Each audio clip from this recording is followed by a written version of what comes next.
episode of CHD Unpacked, a podcast about living with congenital heart disease. This podcast is brought to you by the Canadian Congenital Heart Alliance. I'm your host, Amanda, and today we'll be talking about congenital heart disease and lifestyle considerations. We're very honored to be joined by today's guests, Dee Mackintosh and Barbara Bailey. Dee Mackintosh joined the adult congenital heart disease team at the Toronto General Hospital in 2023 as the clinical transition coordinator. Dee graduated with a Bachelor of Nursing Science degree from Queen's University in 2020. She began her career at Kingston Health Sciences Centre, gaining education and experience in post-operative surgery, intensive care, and perinatal areas. Since then, she has worked in 5 different healthcare facilities across Canada, serving under-resourced remote communities. Dee has always had a keen interest in cardiac medicine and working with youth. She is motivated to improve the adolescent experience as they navigate the critical transition period between pediatric and adult care. Barbara Bailey graduated in 1995 with a Bachelor of Science in Nursing at McMaster University. Upon graduating, she worked across the United States and returned to Canada in 2001 when she joined the University Health Network. She began her UHN career as a staff nurse in the cardiovascular surgery intensive care unit. In 2007, she completed her master's in nursing and acute care program from the University of Toronto while working as a nurse clinician in cardiovascular surgery. She then transitioned into nurse practitioner once completing her studies. Barb has developed advanced knowledge in adult congenital heart disease with a focus in post-operative management. However, since April of 2015, she is the nurse practitioner for the Toronto ACHD program at the Peter Munk Cardiac Centre. Barb is currently cross-appointed with the Lawrence S. Bloomberg Faculty of Nursing at the University of Toronto and is currently an instructional assistant in the Adult Nurse Practitioner program. She holds memberships with the Canadian Council of Cardiovascular Nurses, the International Society of Adult Congenital Heart Disease, the Nurse Practitioner Association of Canada, the Registered Nurses of Ontario, and the Canadian Nurses Association. She is the current president of the Nurse Practitioners Association of Ontario. Barb is certified in cardiovascular nursing, basic and advanced life cardiac support. Her accomplishments include a patient education initiative, a children's storybook to help parents discuss their heart surgery with their children, and the development of a mindfulness recovery program after cardiac surgery. She has co-authored publications in adult congenital heart disease and cardiovascular surgery. She is co-published in the Canadian Journal of Nursing Leadership and has recently published in the Canadian Journal of Cardiology, Pediatric and Congenital Heart Disease, which explores cannabis use in ACHD. Please join me in welcoming Dee Mackintosh and Barbara Bailey. Hi, Dee and Barb. Thanks so much for joining us. Welcome to CHD Unpacked. Hi, Amanda. Thanks for having us today. Hi, Amanda. Thanks so much for having us today. So today we're going to be talking about CHD and lifestyle considerations. To start off the episode, can you each tell me a little bit about the scope of your practice? Yeah, of course. So hi, everybody. My name is Dee. I am a registered nurse who has received additional specialized training in congenital heart disease. My current role at UHN focuses on the period of transition between pediatric and adult care. The goal of my program that I've set up is to help patients understand their cardiac history so that they can feel confident when making choices as they gain more independence in the adult healthcare system. So a big part of my teaching includes how certain lifestyle choices can impact our heart conditions. And all the education that I provide is different, of course, depending on the type of congenital heart disease that each patient has. So that's sort of what I'm focused on. And now I'll pass it over to Barb to introduce herself and her practice. Hi. Yeah, thanks so much, Dave, for that. So I'm Barbara Bailey. So or Barb is just fine. I'm a nurse practitioner. And I've been a nurse practitioner for about 17 years and a nurse for about 30 years. I started my nursing career in the acute care setting as an ICU nurse, specifically in cardiac surgery. And then I transitioned with advanced education and a lot of clinical expertise to the nurse practitioner role. And I specialize in adult congenital heart disease. And I currently work for the Toronto Adult Congenital Heart Disease program at the Peter Munk Cardiac Centre, UHN. Really happy to meet with you guys today and exciting just to talk and share our clinical expertise with you. And I have a specific special interest in postoperative management of people that live with congenital heart disease. So really excited and look forward to answering your questions. So thanks again for having us. Okay, thanks so much for telling us a bit about yourselves. Really excited to have you here. So just to kind of start off the episode, um, can you tell us a little bit about why you think it's important to have open conversations about lifestyle choices within the CHD community? Yeah, for sure. So it's definitely something that's super important. Having these open conversations allows patients and people living with congenital heart disease to understand and learn about sort of the risks and benefits of lifestyle decisions. And this can happen before strong habits are formed, which can be really essential to, building positive habits for our lifestyles as we sort of grow through our life with congenital heart disease.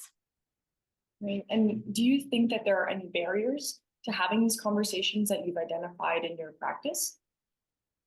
Yeah, so sometimes these conversations, being so open about them, can feel quite intimidating for people because there is a worry about feeling judged. If you are acknowledging your lifestyle habits, you might feel judged, and that can be quite scary for people. I really try and emphasize to all of my patients that honesty is the best policy. So, from the medical practitioner perspective, if we don't have a good understanding of our patient's lifestyle, we actually can't help to improve it. So, if you are a patient listening to this, I do encourage you to be brave and to speak up about any concerns you have with your lifestyle habits, or even to just check in with your cardiologist to sort of confirm your understanding of the risks and benefits of certain lifestyle things uh, that are specifically related to your condition itself. Great. Thanks so much for touching on that. I think it's important for people to hear the message that all of your allied healthcare workers are part of your team and they have your back and they just have your best interests at heart. Yeah, for sure.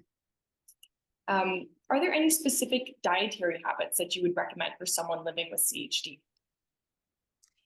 Yeah, so I mean, the overall goal for somebody living with congenital heart disease is very similar to any other person. And that kind of the three pillars of that are eat a balanced diet, choose the healthier option when you can, and maintain a healthy body weight. When we think about congenital heart disease, what I tell people is to think about their diets as a way to decrease the risk of developing any sort of secondary form of heart disease. So, for example, the American Heart Association recommends eating a maximum of 2,300 milligrams of salt per day. If we consume sort of on average more than this recommended amount per day, we're putting our bodies at risk for developing a secondary heart condition such as high blood pressure.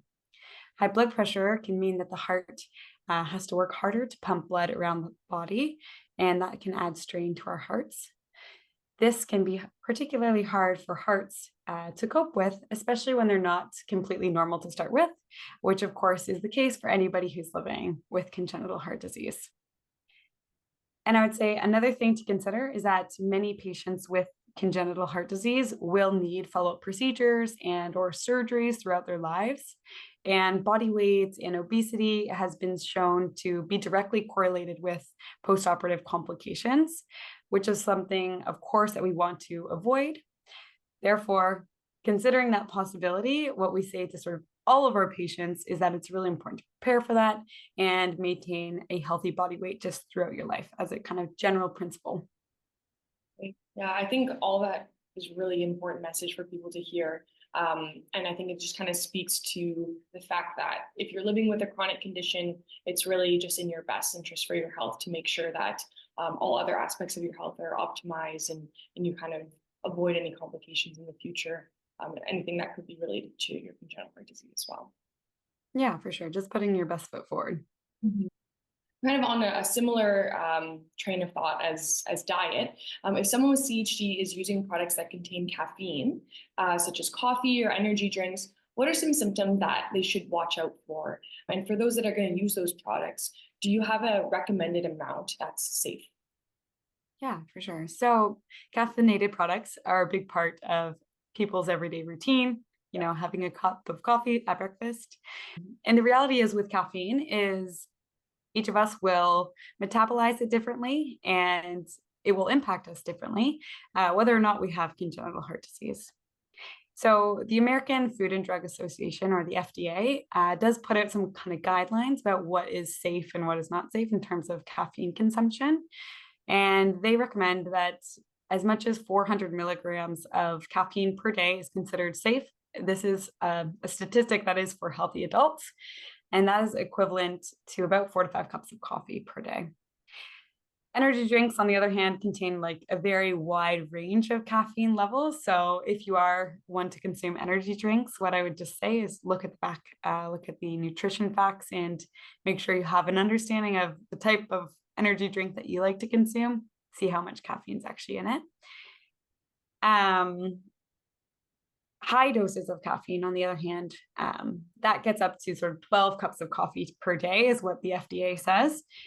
They've been shown to make people feel very anxious. That level of caffeine can raise our blood pressure, and it also can lead to heart palpitations, which can be that feeling of your heart racing in your chest or your heart beating faster than you think it should.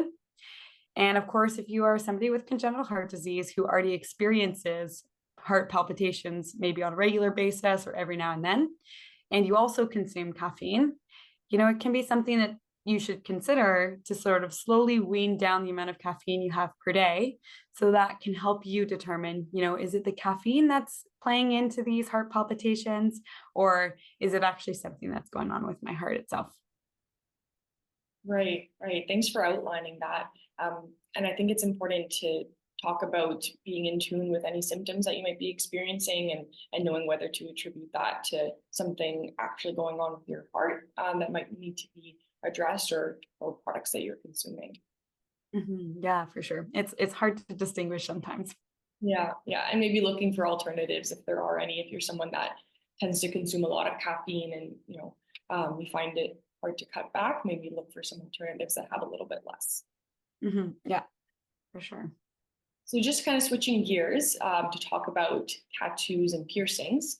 Are tattoos and piercings safe for someone with CHD? Are there some defects or conditions that are higher risk than others, and what risks might be associated with someone getting a tattoo or a piercing? Yeah, so the overall general concern when people with congenital heart disease talk about wanting to get a tattoo or a piercing is the potential for developing an infection at the site of where you get the tattoo or piercing, which can then lead to an infection within the heart. The infection within the heart is something that we call endocarditis, and there is a spectrum of risk for getting endocarditis. So everyone has risks with getting, a tattoo or a piercing, whether or not you have CHD, but that risk slightly increases if you have any type of CHD. And then it further increases if you have a type of repair that involves any sort of artificial material. So for example, an artificial valve. And then on top of that, again, it further increases if you've had endocarditis in the past. So for those of you who may not know, endocarditis is actually a life-threatening infection, and it can be very, very hard to treat. It can involve long hospitalizations, and it can also, have the potential need for surgery to actually get rid of the infection. So it is something that is worth preventing in any way that we can. And are there specific areas of the body where someone might have a tattoo that are higher risk for them developing endocarditis? Yeah, so our general advice is that if you really want to get a tattoo or a piercing, is to think about where you get it on your body. So generally, piercings on any sort of open or dry areas of the body have a low risk of developing infection. So they're pretty safe, such as getting an ear piercing. However, piercings in places that are more moist or warm, or might be below clothing, can be a lot higher of a risk of developing infections. So that would be things like a nose piercing, a tongue piercing, even a belly button piercing sits under clothing a lot of times. The same kind of goes for tattoos. Again, we sort of recommend avoid those moist and warm areas because bacteria tend to love those areas, and there's a higher risk for developing those infections. And if someone does decide to get a tattoo or piercing, do you have any advice for them, or any tips for things to look out for that may indicate that a problem has arisen? Yeah. So definitely people are going to decide, it's really important to me. I want a piercing, a tattoo. It means something to me. And they're willing to accept the risk of the potential development of endocarditis. That is okay. And if that is your choice, we recommend strictly following the cleaning instructions that are provided to you by the tattoo parlor, and to make sure you get your tattoo actually done at a reputable place. So look up the site, or sort of like the place on Google, and make sure they use clean, sterile needles. Make sure you feel comfortable when you go there. And if you do have a tattoo, let's say, or a piercing, and there are signs of infections, that might be redness at the site, warmth, any sort of discharge or pus, we just say seek medical attention. And I always kind of joke with my patients, avoid things like the stick and poke at home tattoo. Um, Generally not a good idea. We do have to think about what type of medications you're on while you're getting a tattoo. So if you are on anticoagulants, that might prolong your bleeding time while you get a tattoo. As everyone knows, tattoos and piercings come with needles. And so that bleeding in the site actually might not make the tattoo work at all, because the ink might bleed out. And of course, we don't want you to have excessive bleeding. So, if you are on anticoagulants, probably best to avoid tattoos for sure. Great. And I think it's good just for everyone to maybe talk to their healthcare providers if they've decided that this is something that's really important to them, just to have that conversation of, for them specifically, what to look out for. So in the example of someone being on blood thinners, that's something they might not think about before going to get a tattoo or piercing. So you're just having an open conversation with your healthcare team will kind of give you the tools to make that process as safe as possible. Yeah, for sure. I mean, that totally emphasizes our point. Like, everything is an individual conversation that needs to happen. And of course, having those open conversations allows you to plan for those risks and benefits. Sure, sure. So switching gears again to talking about alcohol consumption. Is alcohol consumption safe for someone with CHD? So for most people, including those with congenital heart disease, a small amount of alcohol is okay from your heart's perspective. Of course, if you don't consume any alcohol, there's no risk from alcohol, but that is not always a realistic goal, depending on people's social situations and social goals. The Canadian guidelines for low risk alcohol consumption state that women should limit alcohol to no more than 2 drinks per day and a total of 10 drinks per week. And for men, they recommend no more than 3 drinks per day and 15 drinks per week. Larger amounts of alcohol, or what we would call like binge drinking, is where the risk slightly changes for people with congenital heart disease. So this type of drinking is worse for people with CHD because it can lead to things like dangerous heart rhythms. It can weaken our heart muscle, which could eventually lead to heart failure. It can also interact with heart medications. And of course, it can have impact on other organs in our body, which may already be affected by our heart disease themselves. So things like the Fontan procedure, people who have Fontan circulation might know that their livers are impacted as well, which is why we always check in on that. And, alcohol is also metabolized by the liver. So having that kind of double whammy effect is something we'd want to avoid. I say, if somebody were to start on a new medication and, your cardiologist puts you on a new medication and you drink alcohol, a couple times a week, even if it's just a couple of glasses of wine or whatever, what I would do again is just encourage you to have a conversation with your cardiologist, your pharmacist, your nurse practitioner, whoever it is that you primarily talk to, and think about the interactions between the two.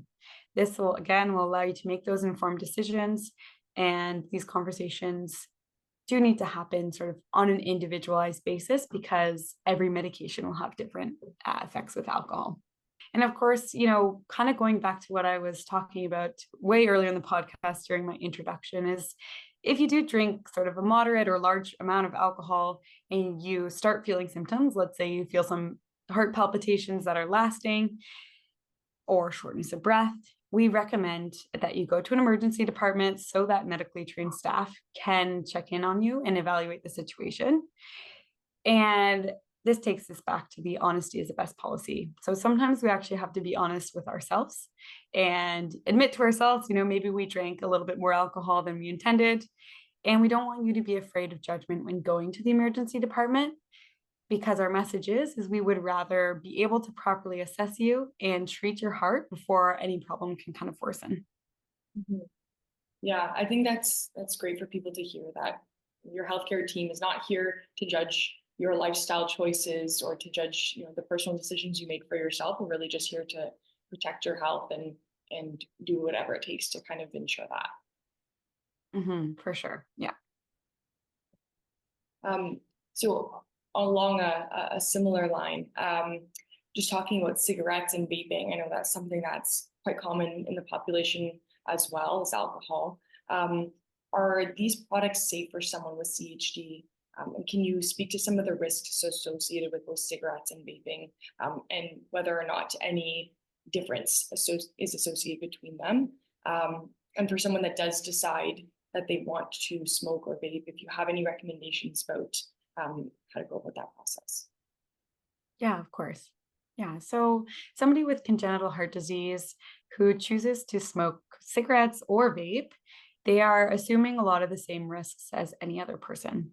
This is one of the most, advertised things in Canada.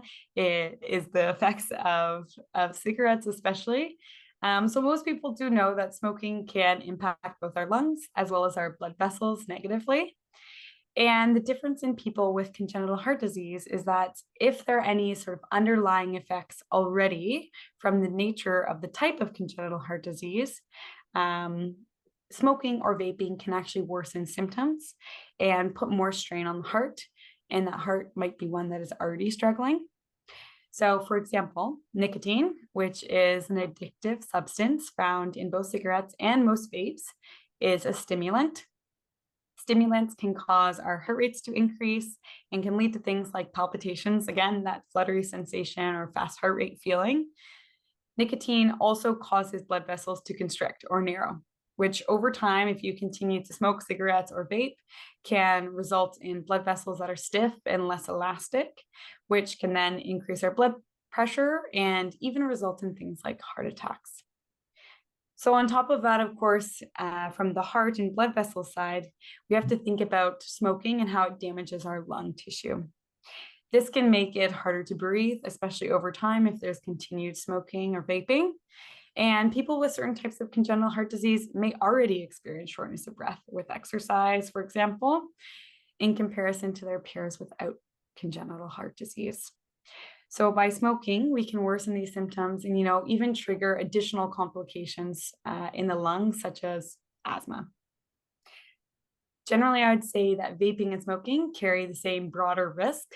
Vape liquid can have a little bit less tar and some of the chemical toxins that you see in cigarettes, but generally we advise against both if possible. If you already smoke or vape, we'd recommend as much as possible smoke or vape as few times per day or per week as possible for your situation. And if you're thinking about quitting smoking, there are options in Ontario and support systems that you can look into. Your primary healthcare provider would help you explore those options. Great. Thanks for outlining all of that. I think it's important to think about kind of the mechanism of how these products can impact your health.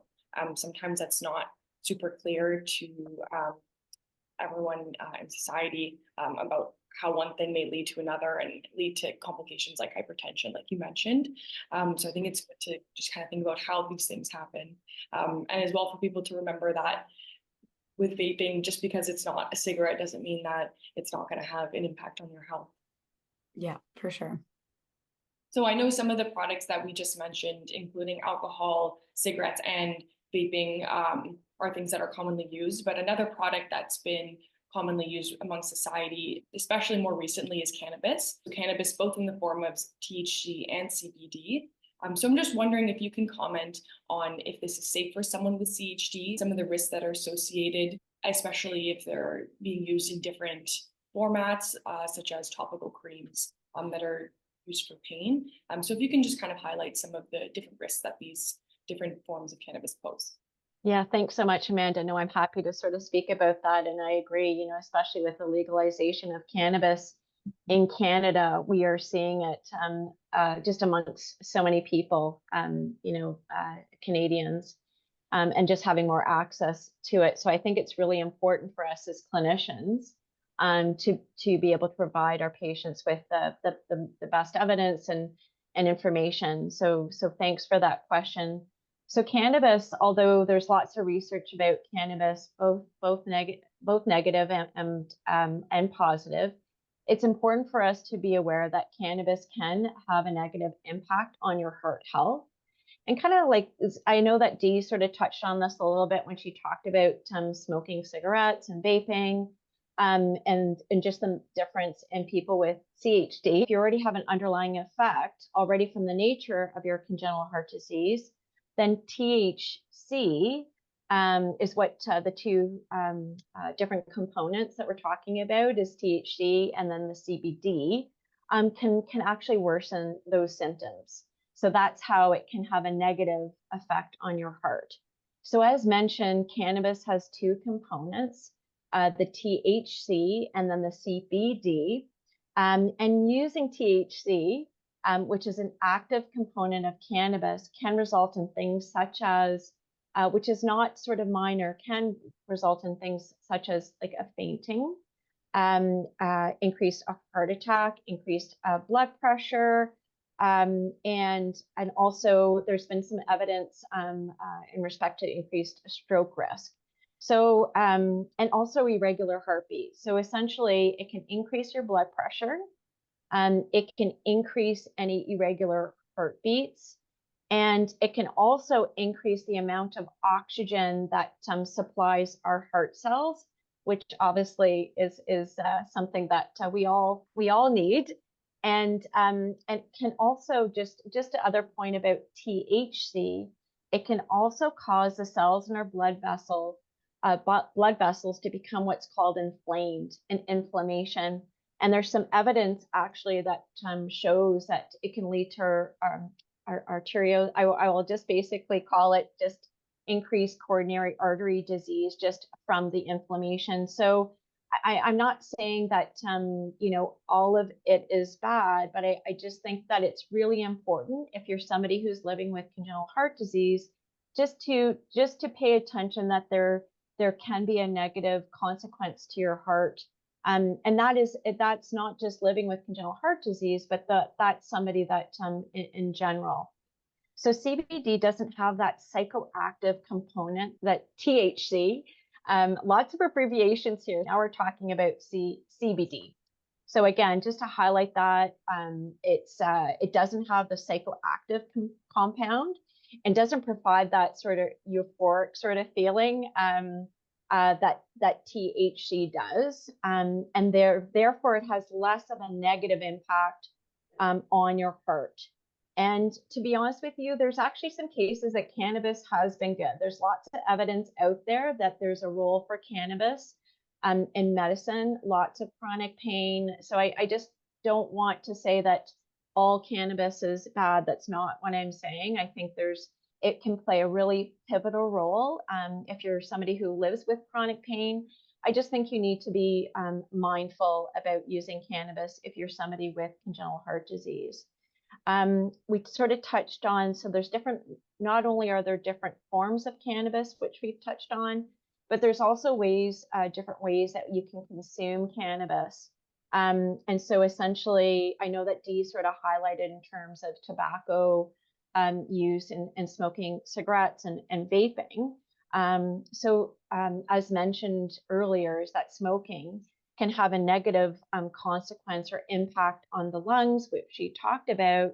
But having said that, the role of a topical use, so like the cream that you sort of rub on your skin, it definitely is not going to have such a negative impact on your heart. And really, this is for all people in respect to the consequence on their heart. So I think, to be honest with you, I think you're going to see, and you're seeing probably a lot more research on cannabis because, especially here in Canada, this is something we explored here at Toronto General. in our program. It's some our research that was led by myself and Dr. Erwin Oshlin, and so in any case, happy to sort of talk offline about that research. But just to emphasize that I think it's really important just to be aware of the potential sort of effects that using cannabis. But I would definitely sort of highlight that the THC has more of a negative impact versus the CBD and then the forms that you can use cannabis. Thank you. I think a conversation like this is essential, especially since we've seen such a big expansion of cannabis stores around society, and the fact that it's so accessible now. I think it's important for people just to keep in mind conversations like these that kind of highlight what is safe, what kind of poses more of a risk, and the differences between the types of cannabis that you use.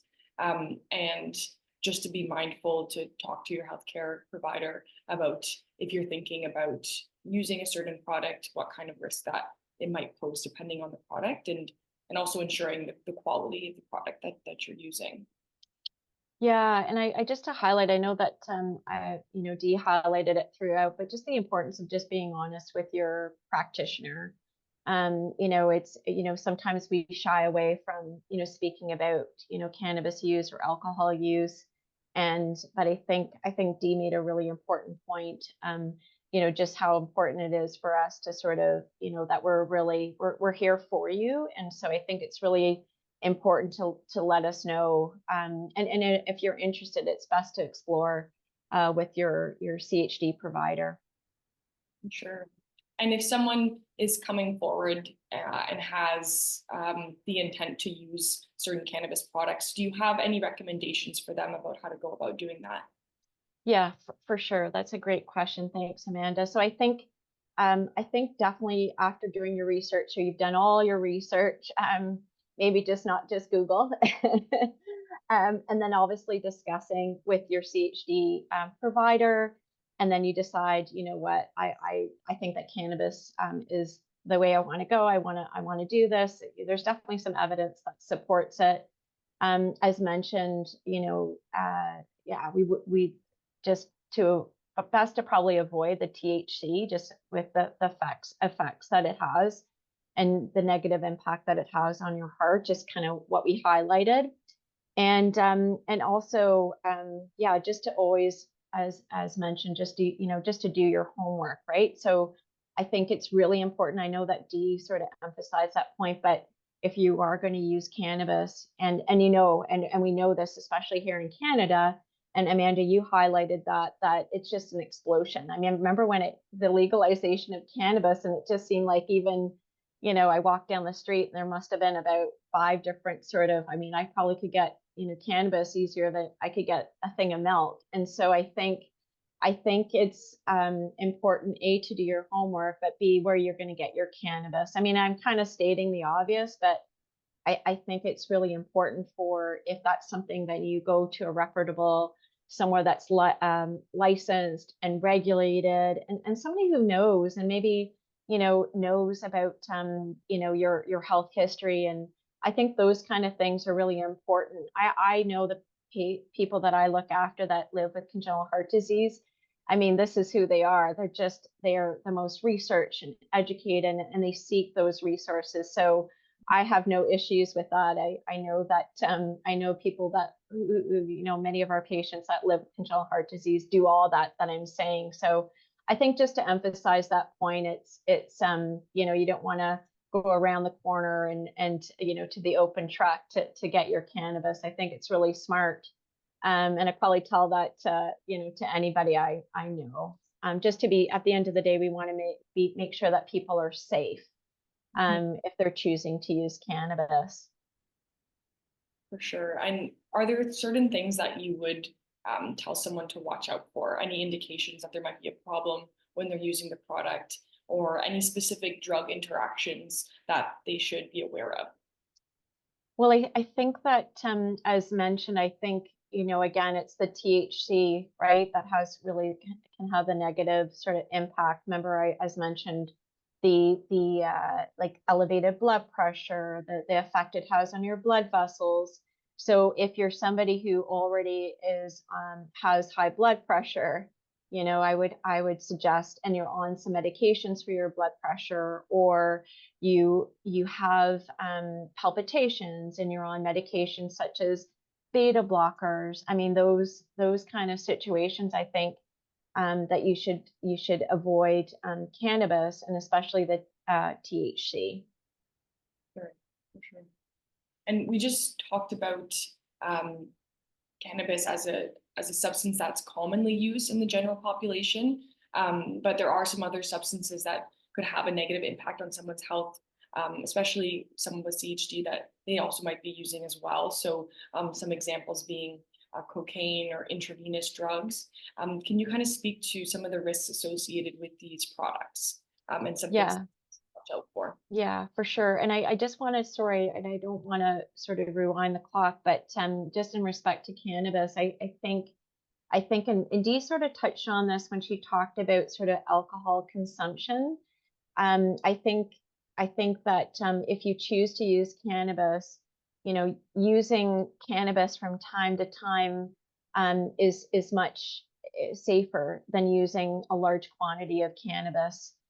Just to kind of highlight, I think that Dee sort of nicely put it, even when it comes to the recommendations in terms of, I want to say, for a woman to drink. So just to keep that in the back of your mind, that it's definitely safer, to just use cannabis in a small quantity, and also, and then see how the effect, and it may be that you're not getting the effect that you were desiring, right? And so just to keep that in mind, yeah, that's definitely something I just wanted to highlight that.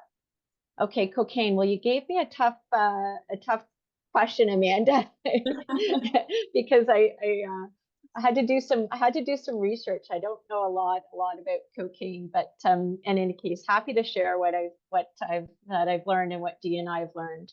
And so, and you may or may not know this, but there's definitely, when it comes to, and I'm really going to highlight cocaine use, because in my clinical practice, as mentioned, spent quite some time. Most of my experiences in cardiac surgery, and I specialized in congenital heart disease. But I've seen patients, young people even without CHD, that are young people that have been out with friends and they're partying and they've used cocaine, and the consequence is major, like increased risk of heart attack and young people. And just to highlight, so like 1 in 4 heart attacks in people between ages 18 and 45. So that's the what's known in the literature, just to kind of highlight the importance that something like cocaine can have on your heart, even with you not having congenital heart disease. So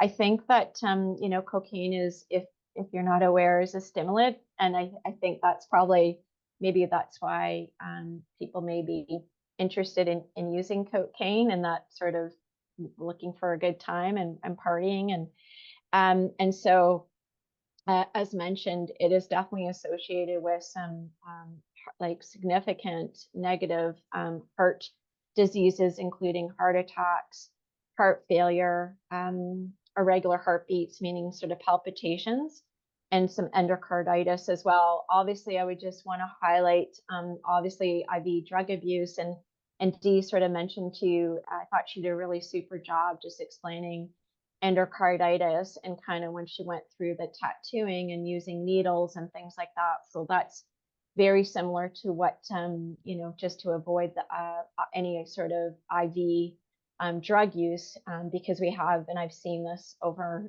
my many years, how the negative impact that just, using, now easier said than done. And I think that, as clinicians, and just to highlight how important it is being honest, because we're here for you and we're going to get you the help that you need. And these are not easy things to overcome, and so don't be afraid to reach out, because we will seek out the resources for you, and we are here for you as CHD providers. Thank you so much for explaining that. And I think for especially substances that carry more stigma within society, it might be harder for someone to come forth with the information that they have been using these products. So I think it's really important for people to know that there's no judgment in these conversations, and it's really just about prioritizing your health and making sure that we're avoiding these risks that you had just outlined. So thank you for that. No, no problem. So the last lifestyle topic that we're going to be touching on, and one that might be quite difficult for people to bring up in clinic when they're speaking to their healthcare provider, is talking about safe sex practices. Do you have any recommendations for someone for safe sex? And can you highlight why it's important to make these measures routine as part of a healthy sex life for someone living with congenital heart disease? Yeah, a great question, Amanda. I think it's first of all, I think it's really important, to find a provider that's actually, has a lot of knowledge about safe sex, or, for example, birth control and heart disease.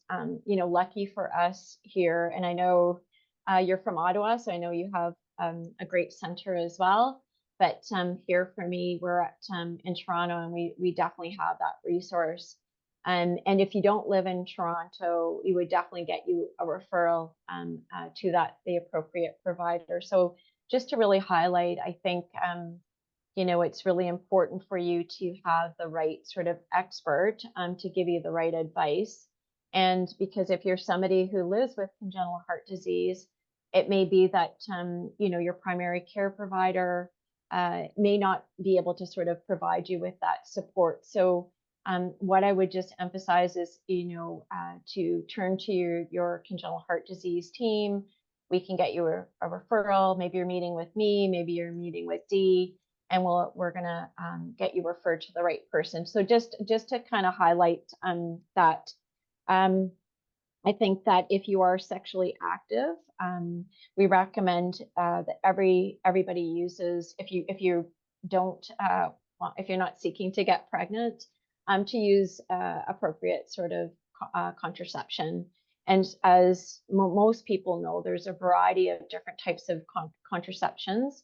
Some are, it's honestly, I would say that it's very individualized. So for some people living with congenital heart disease, it may be that they're on blood thinners. I know that Dee mentioned blood thinners. So it just really, I think it really should be an individualized plan. And it should really be through your CHD provider. And then if they are not, like, meaning myself, if we're not able to provide that, then we would refer you appropriately. So just to kind of highlight that, because as you know, there's different types of contraceptions, right? But and so I think it's just really important. And it's come a long way, that's for sure, in terms of birth control pills, IUDs, now there's implants. So I think that's where a referral to a specialty programs such that with that expertise, because they may suggest something that your primary care provider or I may not suggest. So I think it's really important to have all the tools in your toolbox and have all the information, and then you make an informed decision about what the best birth control is for you.